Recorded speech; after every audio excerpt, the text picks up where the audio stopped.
नमस्कार जय जगन्नाथ सुनता किचन को आपण मानकु स्वागत। आज आम बनइबा जह्नी आलू तड़का। जह्नी आलू तड़का पाई मु तड़का को भेदे देछि 5 ରୁ 6 मिनट। से मुझे 250 ग्राम तड़का, बड़ साइज दीटा आलू, बड़ साइज दीटा मीडियम जह्नी।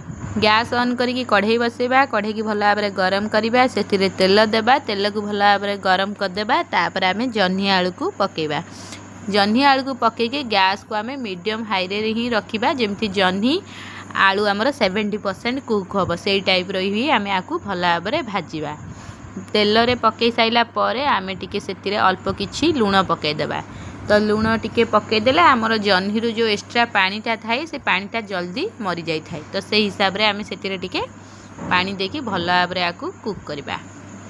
तो एबे देखंतु मु आपको 2 4 ରୁ 5 मिनट घोड़े देबी। तापर आम एपटे गोटे प्रेशर कुकर नेबा, आ जो भेदे थिबा तड़का को तो ताकू देबा। ताकू देके आम 2 ରୁ 3 नॉर्मल 3टा सीटी देबा। कहीं ना आपको बेसी आपण कुक करेंगे ना पूरा घाटी हो, तो सही टाइप रे आम टिके टाण करके रखा। से आम तड़का हिसाब रे पानी देबा 1 कप। तापर हल्दी गुंड आम गैस को मीडियम रखिकी ही सिझेबा। से आम देबा लुण हाफ चामच। तरकारी परे आम देबा, किंतु एबे आम लुण पकईदेबा हाफ चामच। आपको सिझापी मीडियम आंचरे ही आपको आम सिझेबा। एबे आम छाड़देबा आपको 3 ରୁ 4 सीटी पाई। एपटे चलतु आम देखा जह्नी आलू केते सिझी। तो आपको तो आम घोड़े देते, एबे आम चेक करवा। तो मझिरे मझिरे मुझे 2 थर खेली देती। देखो आम लुण पकई देते बोली जह्नी जो एक्स्ट्रा पानीटा थिला से पानीटा को आम एबे सुखेबा। तो आपको आम टिके मीडियम आंचर ही रखा। हाई आंचर रखिले जलीज। तो से हिसाब रे ही आम आपको भाजवा। 70% आलू जह्नी आमर कुक हो गलानी। एबे आम आपको गोटे प्लेट को काढ़ीदेबा। तापर मसला बनइबा। तो एपटे देखंतु प्लान ले आम तेल देबा। तेल को भल भाव गरम करवा। तापर मसला देबा। मसला नॉर्मली आपण जो कोनोसी मसला छेचा मसला भी नहीं पारे। अदा रसुण रो पेस्ट नहीं, अदा रसुण पियाज रो पेस्ट। तो आपण माने चाहिए एथिरे छेचा मसला यूज करें। तो मसला को पकईकि आम भल भाव कषा। टमाटर आपड़ जदि प्यूरी करके नहीं पारे, ना चॉप करके नहीं पारे। तड़कारे टिके चॉप करके नेले भी भल रुए, टिके खंड खंड टाइप रहिबो, भल लगिबो। एबे आम राग टेस्ट अनुसार पकईबा 1.5 चामच।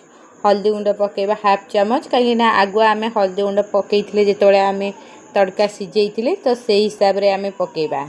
तो पकईकि एबे टिके मीडियम आंचरे या रखिकी भल भाव मसला को कषि। आम कस्तूरी मेथी पकईबा। तो मेथीर फ्लेवर बहुत भल आसता है, बास्ना ऑप्शनल अच्छी, आपड़ चाहिए पकई पारे ना स्पिक करें। तो एबे आम मसला को भल भाव कषा। जो मसला जो कंचा स्मेलटा थी से स्मेलटा जमी जीवा जाए आम भल भाव कषा। यही रेसिपीटी आप धीर आंचरे बनइबे, बहुत बढ़िया लगे। आपण मैंने निहाती ट्राए करेंगे, बहुत भल लगे खायापे। आपण मैंने साधा एमती बार में खाईपारे, आपको साधा भी बनईकी खाईपारे। मसलार कंचा स्मेल पलैलानी देखूँ कौ टाइप ताकू टिके भल भाव भाजिले भल लगे। सेपटे देखूँ आमर तड़का सिझी आई। आपको आम तेल छाड़ला जाए मसलार भल भाव मसला को कषा। मसलार कलर देखो केते सुंदर भाव आसला। आ मसला भल भाव कषि हो गला। एबे आम जो सिझेकी रखी आमर जो संतुलिकी आलू जह्नी, तो ताकू पकईबा। आलू जह्नी पकईकि आपको आम भल भाव कषा 5 ରୁ 6 मिनट। आर कलर देखो केते सुंदर आसी, बहुत बढ़िया बास्ना अच्छी।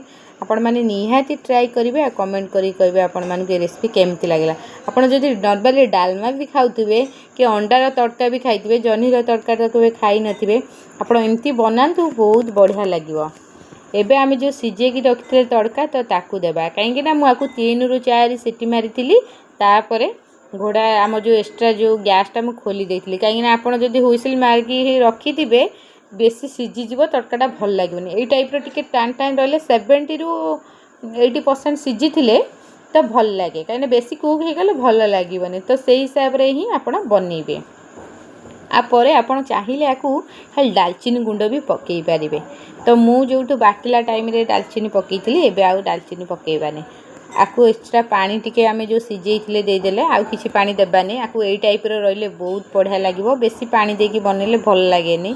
आपको यही टाइप जुकजुकिया रुटी सहित खाइले भल। ये रेसिपी आप थरे बनईकी खातु बार बार बनईकी खाया इच्छा हे।